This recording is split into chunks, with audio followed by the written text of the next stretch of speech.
Stories with Dasta Ali Danya. سندس کو ہمیشہ سے ہی چیلنج کا بہت شوق تھا اور وہ بہت نڈر تھی، اس لیے اس کے دوستوں نے اس سے شرط لگائی کہ ہم تب تمہیں مانیں گے کہ تم بہت بہادر ہو اگر تم جنگل کے اس خوفناک راستے پر رات کے وقت اکیلے جا کر دکھاؤ جہاں سے آج تک کوئی واپس نہیں آیا۔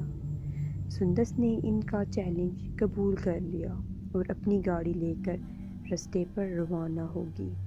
رات کالی سیاہ تھی، چاند تک کی روشنی نہیں تھی، چاروں طرف گپ اندھیرا تھا، صرف گاڑی کی ہیڈ لائٹس کی روشنی تھی جو راستے پر پڑے درختوں کے سائے کو اور بھی خوفناک بنا رہی تھی۔ سندس گاڑی چلا رہی تھی، ادھر ادھر دیکھتی جا رہی تھی۔ درختوں کی شاخیں اور ان کے پتے اس کو رات کے وقت عجیب و غریب سے لگ رہے تھے۔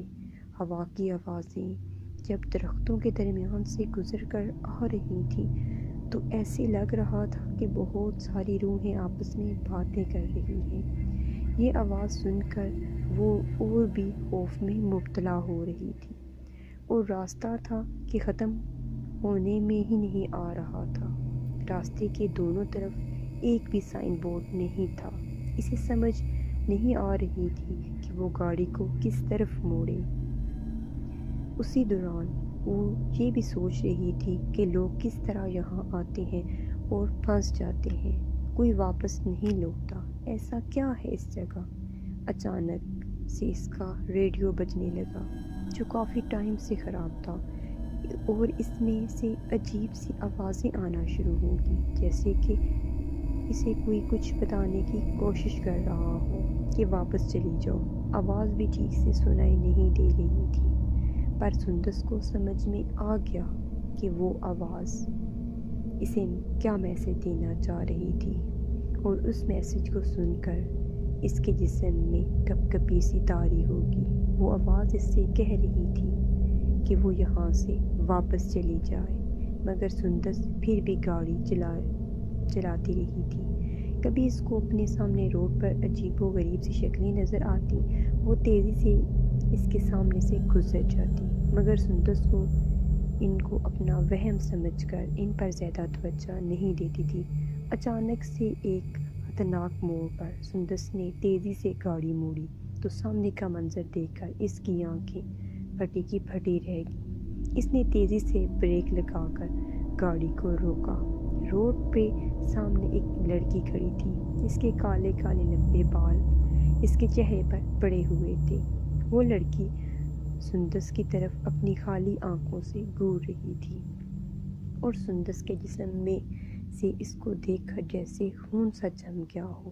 سندس نے کہانیاں سنی ہوئی تھیں کہ اس راستے پر ایک لڑکی کی موت ہو گئی تھی اور وہ جہاں جانا چاہتی تھی وہاں نہیں پہنچ پائی، اور آج بھی اس کی روح وہاں بھٹکتی ہے کہ شاید کوئی اسے اس کے ٹھکانے پہنچا دے۔ سندس نے ہمت کر کے اس لڑکی سے بات کرنے کی کوشش کی۔ کیا آپ کو مدد کی ضرورت ہے؟ سندس کو اب اچھی طرح اندازہ ہو گیا تھا کہ یہاں آنا اس کی بہت بڑی بھول تھی۔ اس نے اور تیزی سے گاڑی چلانا شروع کر دی تاکہ وہ وہاں سے جلد نکل سکے۔ اچانک سے ریڈیو دوبارہ چلنا شروع ہو گیا۔ مجھے لگتا ہے کہ بس ایک اور میل کا سفر رہ گیا ہے، پھر میں اپنے گھر جا سکوں گی اور دوبارہ کبھی یہاں کا رخ نہیں کروں گی۔ ریڈیو سے مسلسل آواز آ رہی تھی کہ وہ یہاں سے واپس چلی جائے۔ پھر اچانک وہ لڑکی گاڑی کی اسکرین پر نمودار ہوتی ہے اور غائب ہو جاتی ہے۔